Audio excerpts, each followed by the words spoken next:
Simpson from Jenkins Lawn and Garden Center. Today we're going to show you how to plant bulbs. Bulbs are always extremely popular to plant in the fall. To give you some of the earliest color in spring. It's kind of one of those indicators of, winter's finally over and we actually start to get some green and some flowers back in.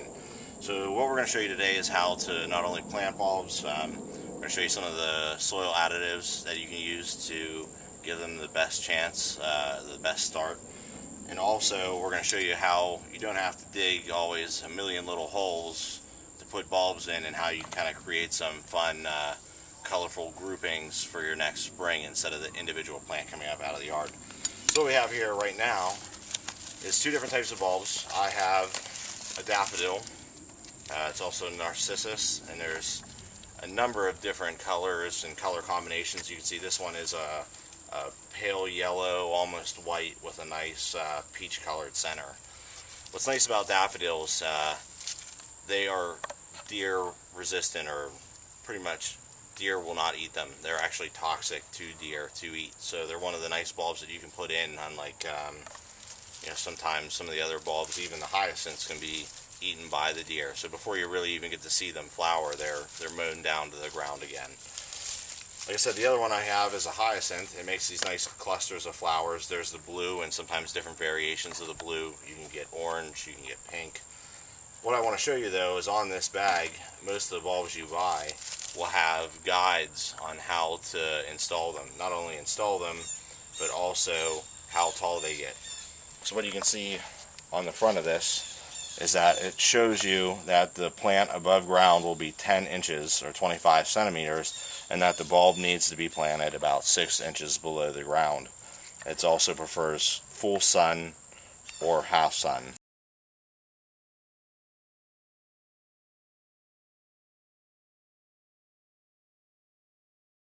What you can see here is that daffodil actually requires the same 6 inches, but it will be 12 inches tall, so a little bit taller and a little bit fuller than the hyacinth.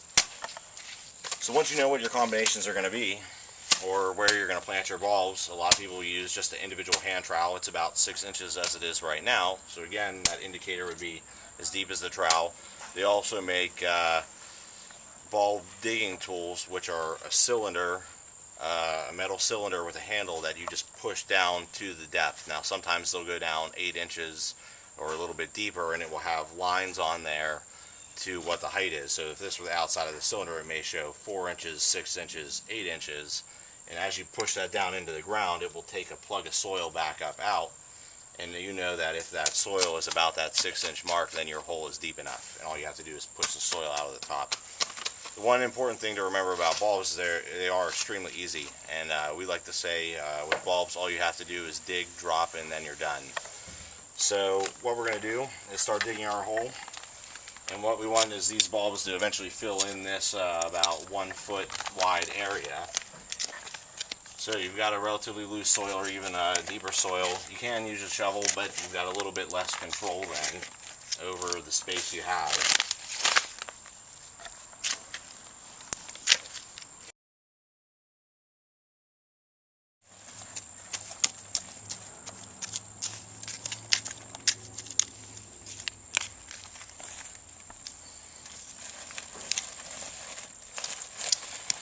Okay, once you have your hole dug, again, you can use your garden tool as an estimator of depth. If you're 1 or 2 inches off, it's not always going to be the biggest deal. It doesn't guarantee that your bulb isn't going to come back, or it does come back. So you don't have to be 100% exact. Now again, since this is kind of close to the entrance of the patio and it's early spring, we'll still have the nice evergreen here, but we won't have a lot of this perennial color yet.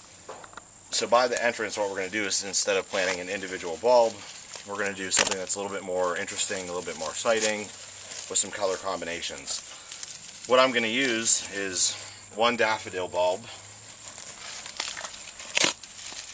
and 2 of the hyacinth bulbs in 1 hole to make kind of a triangular configuration here. Now, we've already dug our hole. Really, again, all you have to do is just drop your bulbs in. I'm going to space them a little bit just because I want that configuration we talked about. But a lot of people think, you know, with the bulb you've got to have it set just perfectly the right way and everything. That's not the case. The plant itself, it's just like a seed. It will germinate and it will right itself to start growing in the correct direction.